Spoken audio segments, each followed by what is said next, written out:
spring of 1956. A woman stands on the deck of an ocean liner crossing from New York to Monaco, blonde hair, white gloves, 26 years old. Behind her, Manhattan is disappearing. Ahead of her, a throne she hadn't entirely chosen. She is Grace Kelly, and most people know the name, but not the cost.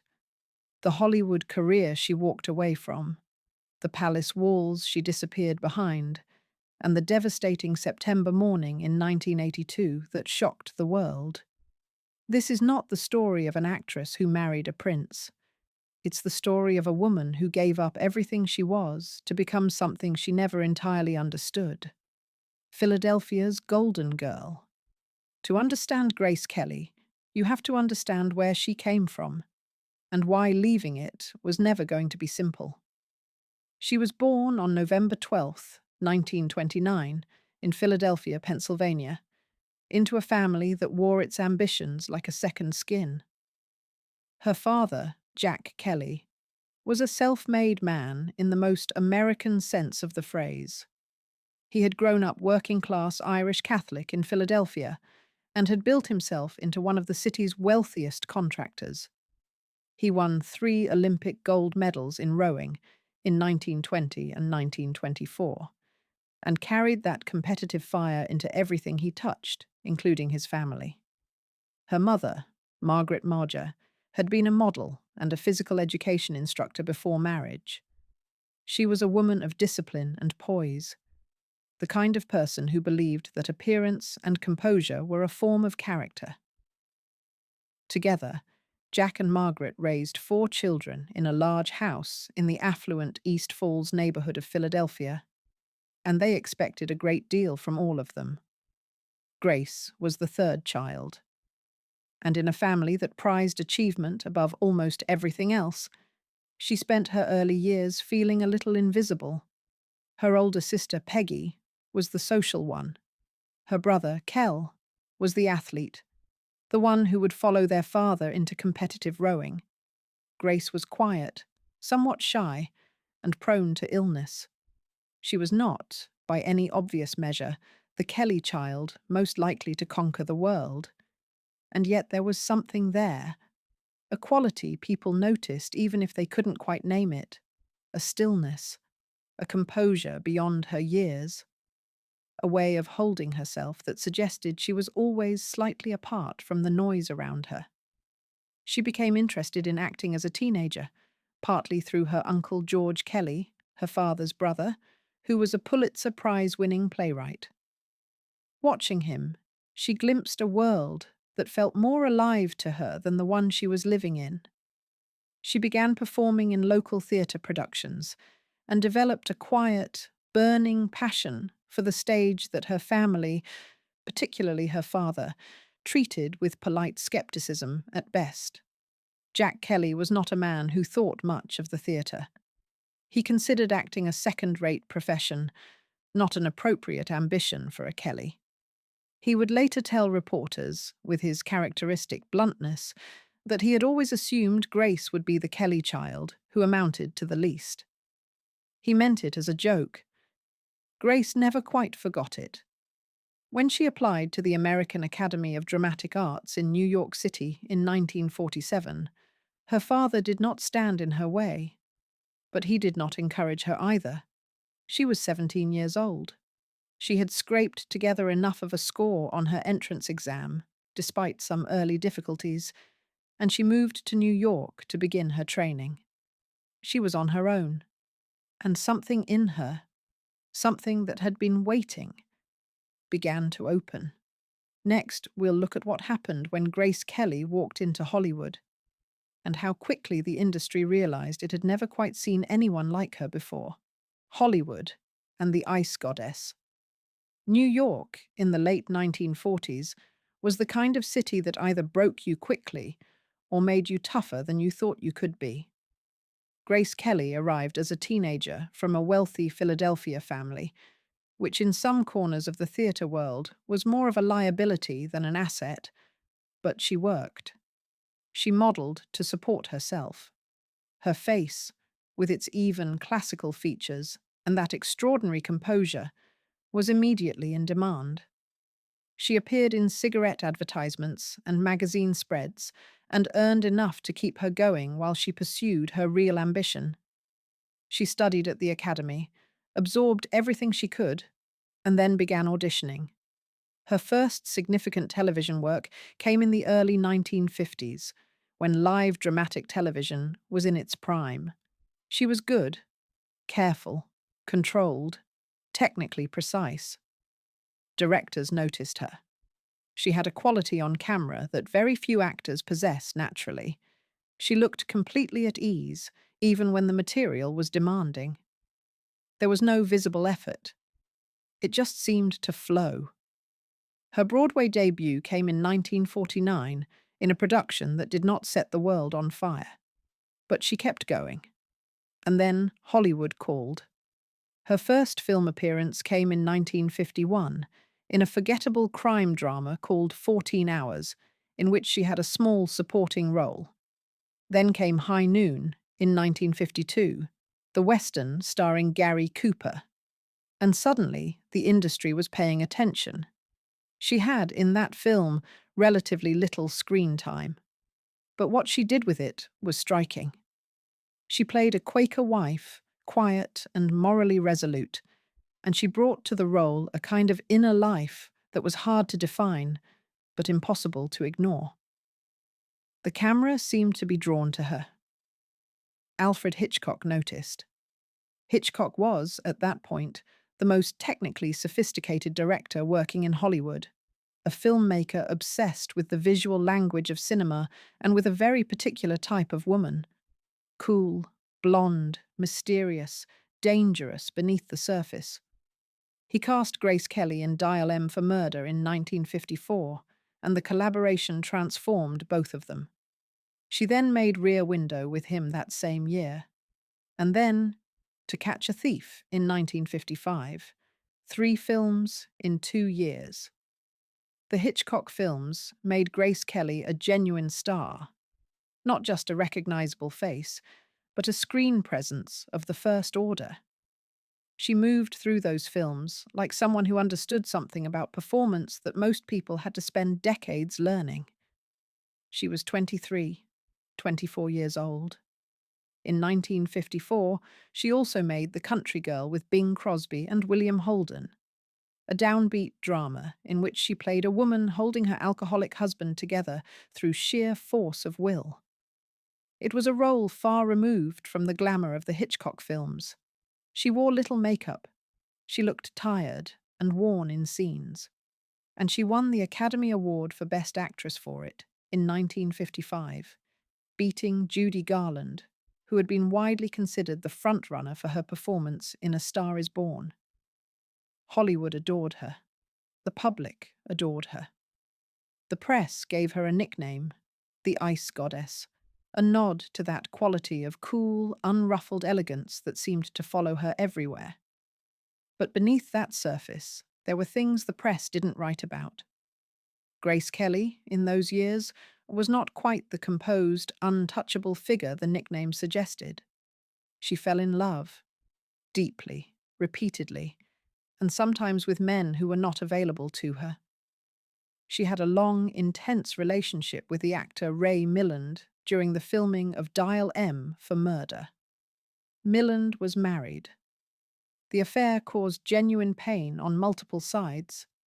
She was also romantically linked to William Holden, to the French actor Jean-Pierre Aumont, and to the dress designer Oleg Cassini, who wanted to marry her and whom she genuinely considered.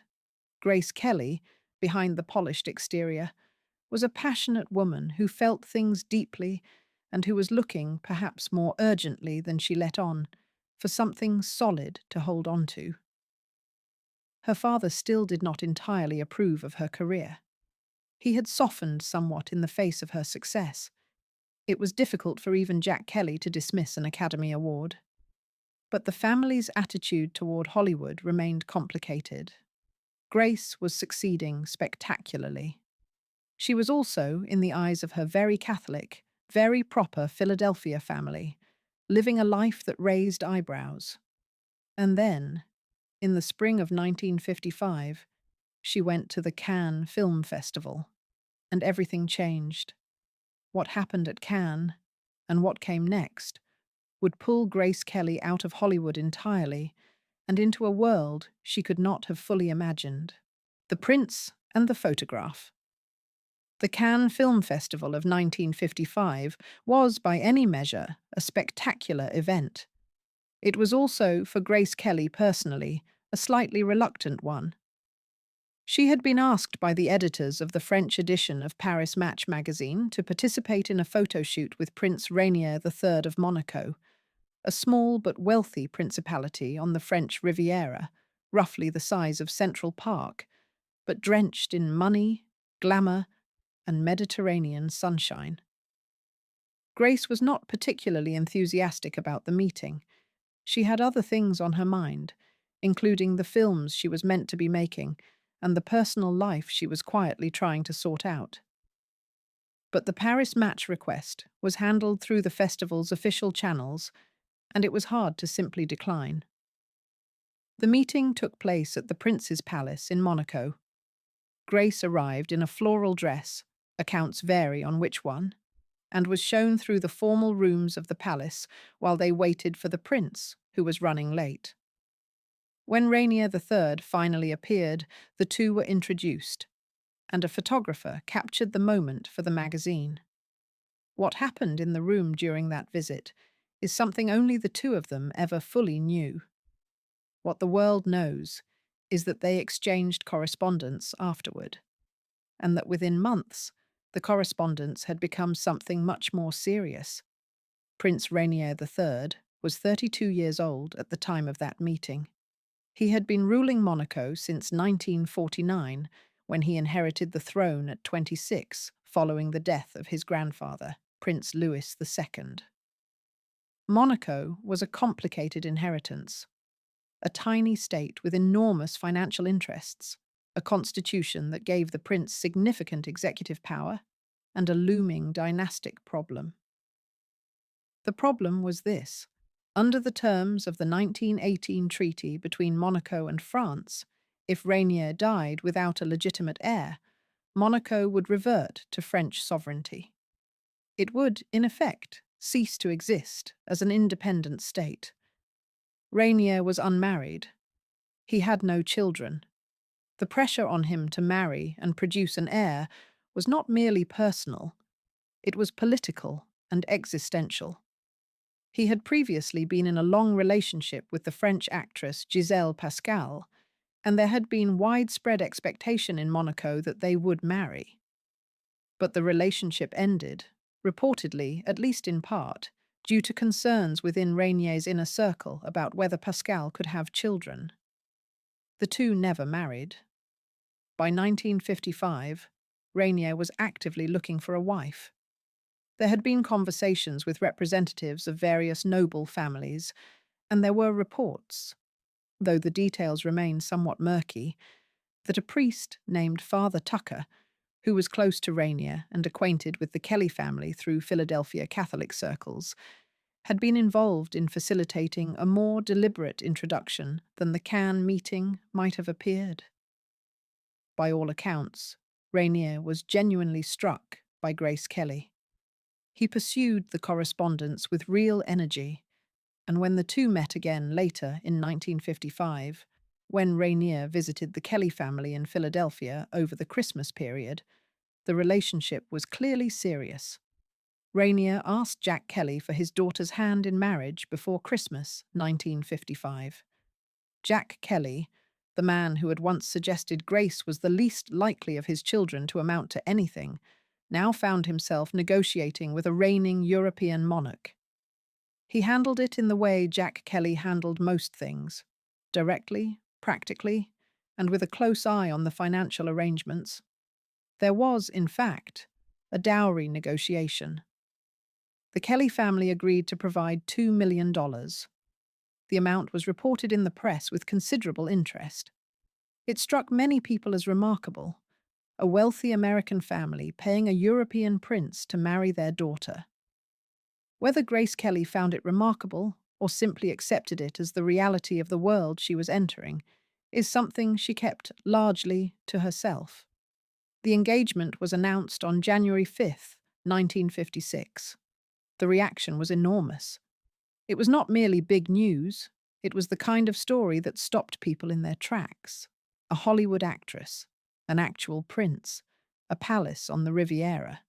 The Cinderella comparisons were immediate and relentless, and Grace Kelly, who had spent years being photographed and profiled, now found herself at the center of a global fascination she had no real way to prepare for. She gave her last film performance in early 1956, completing High Society, a musical comedy opposite Bing Crosby and Frank Sinatra, before her contract with MGM was fulfilled. The studio had initially resisted releasing her from her contract, and the negotiations were complicated. In the end, they let her go.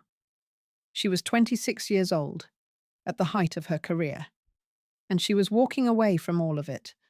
The wedding itself was a spectacle that the world had never quite seen before, and it contained, even in its most glittering moments, signs of what lay ahead. The wedding of the century, the Constitution, the ocean liner that carried Grace Kelly from New York to Monaco in April 1956, was accompanied by a flotilla of press boats for much of the voyage. Journalists and photographers had booked passage on the ship and on surrounding vessels just for the chance to capture images of her. The ship's captain reportedly had to establish boundaries to give her any privacy at all. She arrived in Monaco on April the 12th, 1956, aboard Prince Rainier's yacht, the Deo Giuvante II. The harbour was crowded with boats, naval vessels, private yachts, press crafts, and the shoreline was lined with thousands of people. Cannons fired a salute, the Monegasque national anthem played. Grace Kelly stood on the deck in a grey wool suit and a white hat, and whatever she felt in that moment, she kept it composed enough to wave at the crowd as though she had been doing it her whole life. There were, in fact, two wedding ceremonies. The first was a civil ceremony held on April 18th at the Palace of Monaco, required under Monegasque law for the marriage to be legally binding. The second, and more famous, was the religious ceremony held the following day, April 19th, 1956, at the Cathedral of Our Lady Immaculate, known locally as St. Nicholas Cathedral, also in Monaco. The religious ceremony was broadcast on television across Europe and the United States. It is estimated that 30 million people watched it live, a staggering number for 1956, when television was still establishing itself as a medium of mass reach. The footage shows Grace in her wedding gown, a masterpiece created by MGM costume designer Helen Rose, made of 25 yards of silk taffeta and peau de soie, with a bodice of antique rose point lace constructed as a personal gift from MGM. She walked down the aisle of the cathedral on the arm of her father, Jack Kelly, who wore a mourning coat and whose expression throughout the ceremony was one of careful, studied dignity.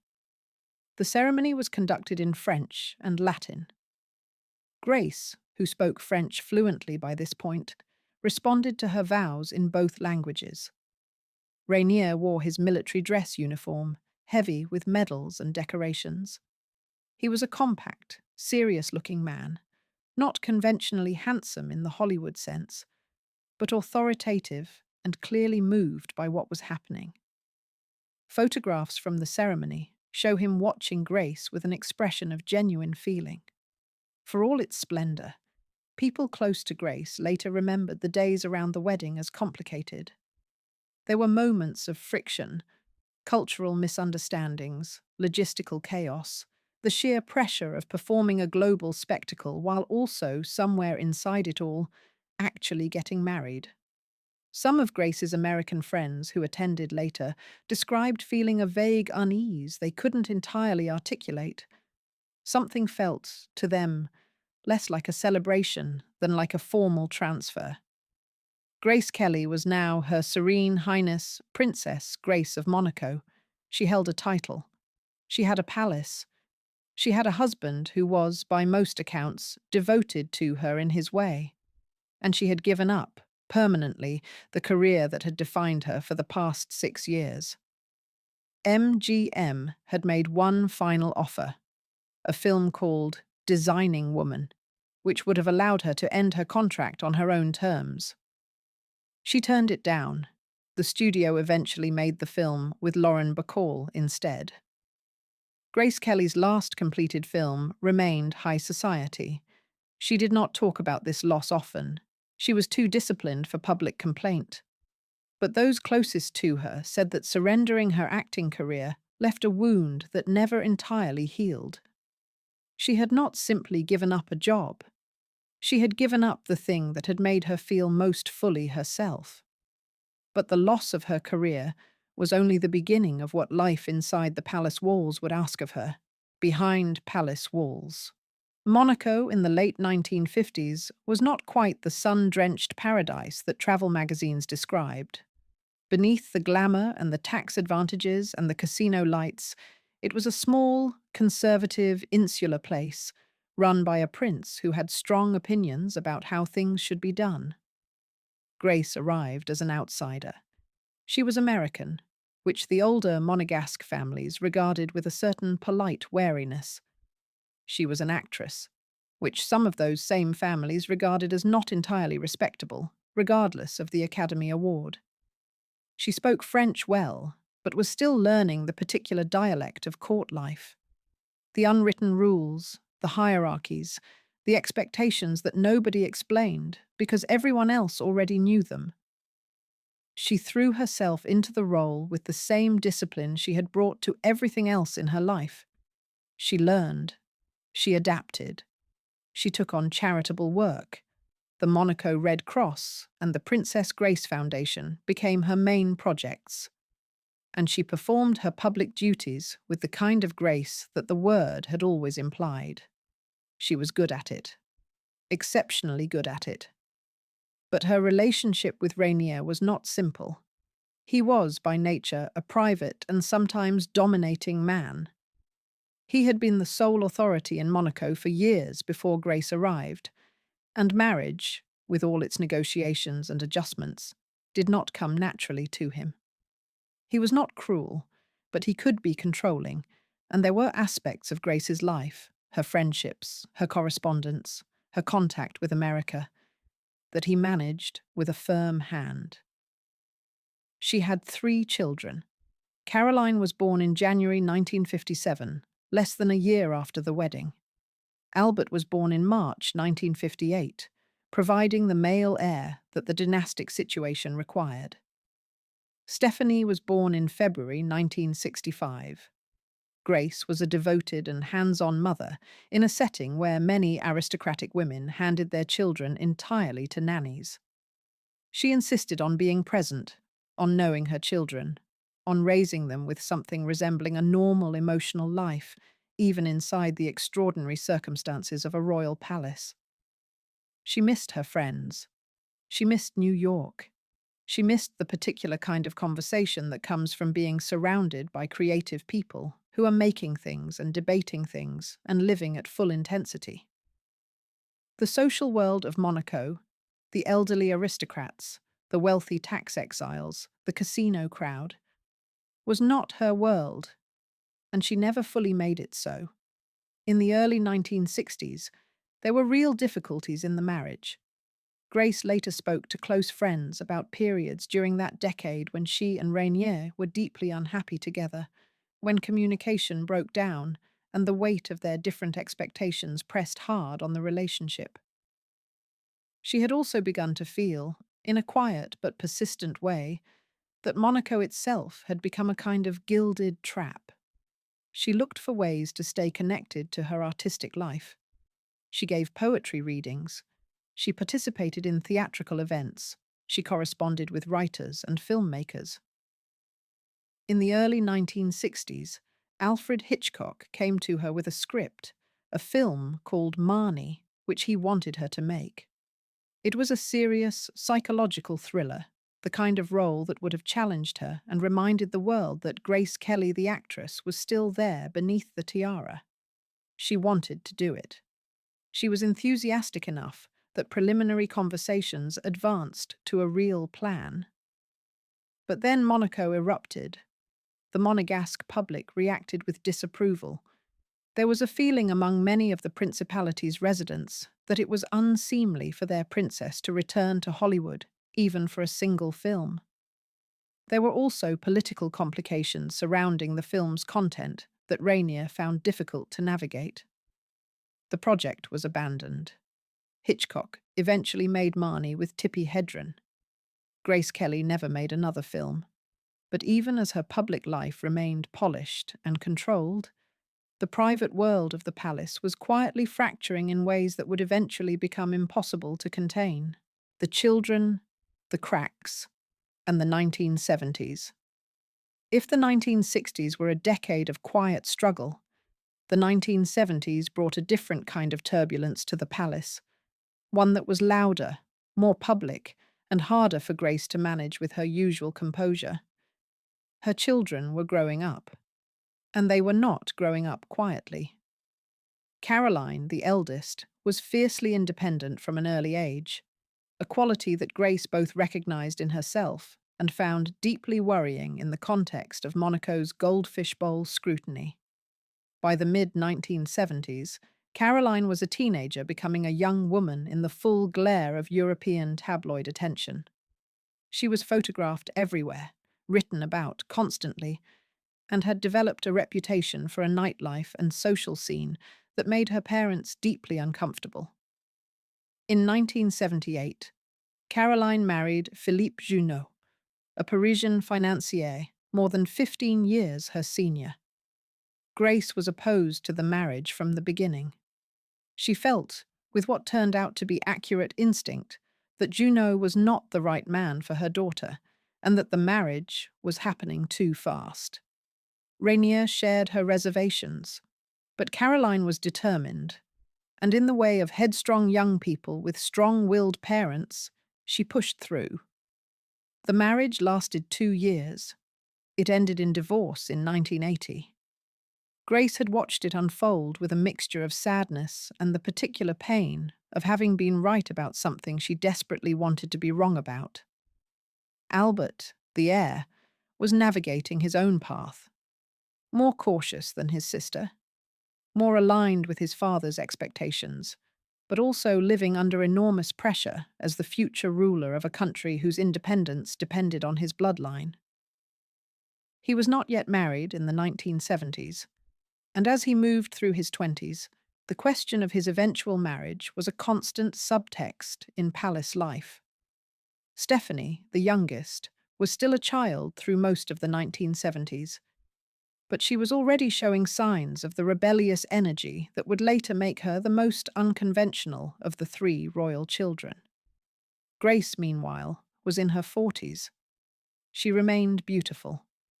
The bone structure that had drawn Hitchcock's eye 2 decades earlier had aged in the way of genuinely well-constructed faces, with dignity and something even more interesting than the original youth. But she was also quietly struggling. She had gained weight in the 1970s, which the tabloids, with their characteristic mercilessness, documented in detail. She was photographed at angles chosen to emphasize it, written about in terms that were sometimes genuinely unkind. For a woman who had spent her entire adult life being assessed for her appearance, who had been formed in a Hollywood that valued physical beauty as a professional credential, this coverage was not trivial to absorb. She had also developed a friendship with the Irish poet and author Gwen Robbins, and through that friendship and others from the literary world, she had found some of the creative nourishment she had been missing. She developed a serious interest in flower arranging, not the decorative, ceremonial kind, but a genuine artistic practice, and created works that were exhibited in shows across Europe. It was a quiet passion, but it was hers. There were also reports, circulated mostly in European publications during this period, of a late romance outside the marriage. Someone who gave her the kind of uncomplicated warmth that palace life had made difficult to find. The details are not firmly established, and she never addressed them publicly. What is clear is that by the late 1970s, Grace Kelly's inner life was considerably more complex than the serene image she continued to project. In 1981, Caroline, now divorced and perhaps wiser, met Stefano Casiraghi, a young Italian businessman. The relationship seemed to Grace to be grounded and real, and on July 29, 1981, Grace travelled to London to attend the wedding of Prince Charles and Lady Diana Spencer at St Paul's Cathedral, representing Monaco as an official guest. She was photographed in a wide-brimmed hat, elegant and attentive. People present at those events later recalled that Grace seemed, at times, curiously melancholy. She was in her early 50s, watching a 20-year-old enter a royal life. Whether she saw something of her own story in Diana Spencer's, she did not say. What happened just over a year later would become one of the most shocking events in the history of European royalty, and the truth of that September morning has never entirely settled. September 1982. By the summer of 1982, Grace Kelly was 52 years old. She had been Princess of Monaco for 26 years. Her hair had turned silver, which she wore with the same composure she brought to everything. She was preparing for an upcoming event season. Monaco's social calendar was always full, and working on her flower arranging projects. In early September 1982, she and her youngest daughter Stephanie were at Rock Aigle, the family's farmhouse estate in the hills above Monaco.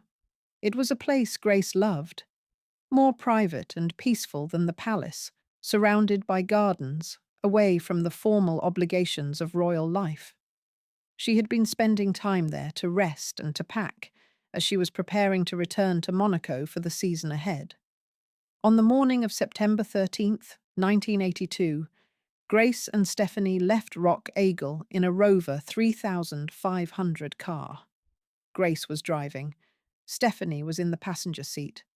The road they were taking, the D37, a narrow mountain road winding down from the hills toward La Turbie and then on toward Monaco, is a dangerous one.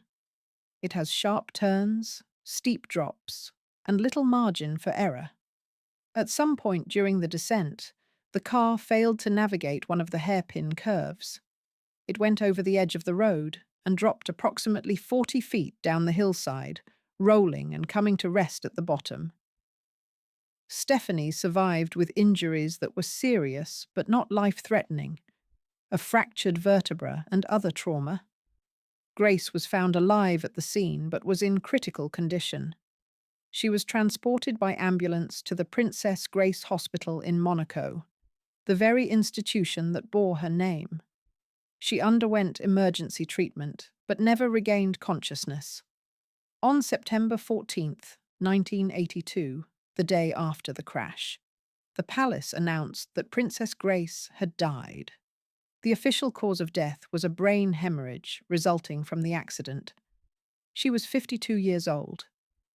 The world's reaction was one of genuine, widespread grief, the kind that arrives when someone who has been a fixture of the cultural imagination for decades is suddenly, violently gone.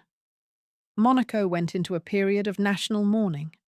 Tributes poured in from across the world, from heads of state, from the entertainment industry, from ordinary people who had grown up watching her films and following her story.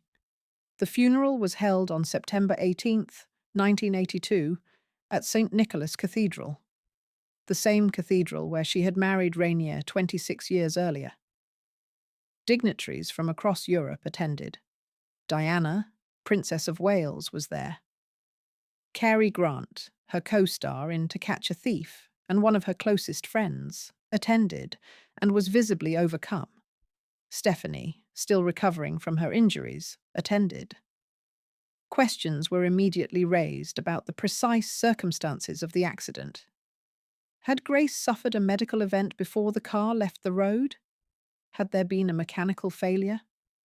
Stephanie, the only other person present, gave limited statements and has remained reluctant to revisit the details in the decades since. She has been clear on one point, that she was not driving, a clarification that mattered given some early press confusion. A French investigation concluded the crash was most likely caused by Grace suffering a medical episode at the wheel, possibly a minor stroke, which led her to lose control. Some subsequent examinations raised questions about the vehicle's brakes, though the official conclusion did not attribute the accident to mechanical failure. Nothing in the official account has ever been formally contradicted, and no evidence of anything other than a tragic accident has emerged in the 4 decades since. What she left behind, and what her life has come to mean in the decades since, is more complicated and more moving than the fairy tale the world first fell in love with, the aftermath and the legacy. Rainier III did not remarry after Grace's death. He ruled Monaco for another 23 years, dying in April 2005 at the age of 81. Those who knew him in his later years said he never recovered from her loss, that the palace felt quieter and colder in a way that had nothing to do with the weather. He was buried beside her in the Cathedral of Our Lady Immaculate. Albert II became Prince of Monaco in 2005 following Rainier's death. He married Charlene Wittstock, a South African Olympic swimmer, in 2011. Their twins, Jacques and Gabriella, born in 2014, secured the succession into the next generation. Caroline had 2 more marriages after the painful first one to Junot. Her second, to Stefano Casiraghi, was the one Grace had felt hopeful about. And then, in 1990, Casiraghi died in a powerboat racing accident on the Monaco coast. Caroline was 33, with 3 young children. She married a third time to Prince Ernst August of Hanover in 1999. Stephanie took a life path that was, by the standards of European royalty, genuinely extraordinary. A career in music and fashion, 2 marriages, 3 children, with 3 different partners. She has spoken over the years with remarkable candor about the accident that killed her mother, the guilt she carried, and the years it took to find any kind of peace. Grace Kelly's films have never stopped being watched. The Hitchcock pictures, Rear Window, To Catch a Thief, Dial M for Murder, remain in regular circulation, still studied and still beloved. The Academy Award she won for The Country Girl sits in the permanent collection of the Academy Museum of Motion Pictures in Los Angeles. Her wedding dress is on display at the Philadelphia Museum of Art, returned to the city of her birth.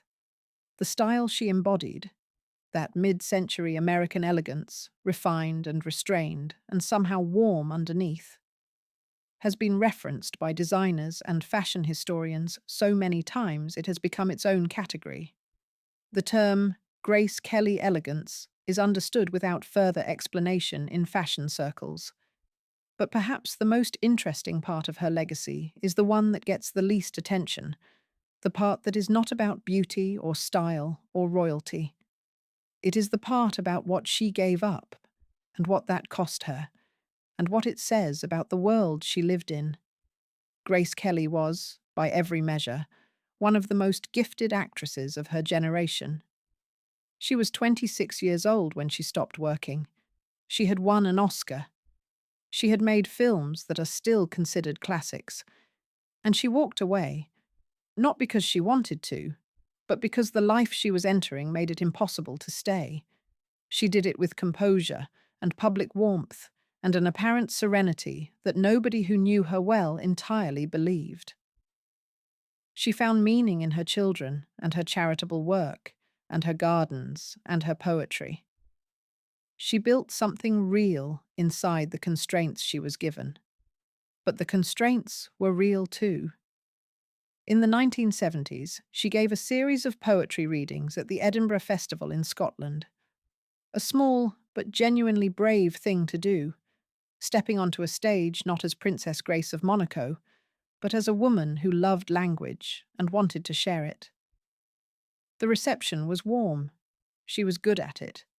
And those who were in the audience that night said that something in her seemed, for those hours, truly at rest. That may be the most honest image we have of her. Not the wedding photographs, not the Oscar night, not the palace balcony. A woman in her late 40s, reading poetry in Edinburgh, in a room that had no tiaras in it. She was still Grace Kelly. She had always been Grace Kelly. The title had never quite covered the person underneath it. It has been more than 40 years since that September morning on a mountain road above Monaco. The world she inhabited, the Hollywood studio system, the post-war glamour, the particular kind of royalty that Monaco represented, has changed almost beyond recognition. And yet Grace Kelly remains vivid.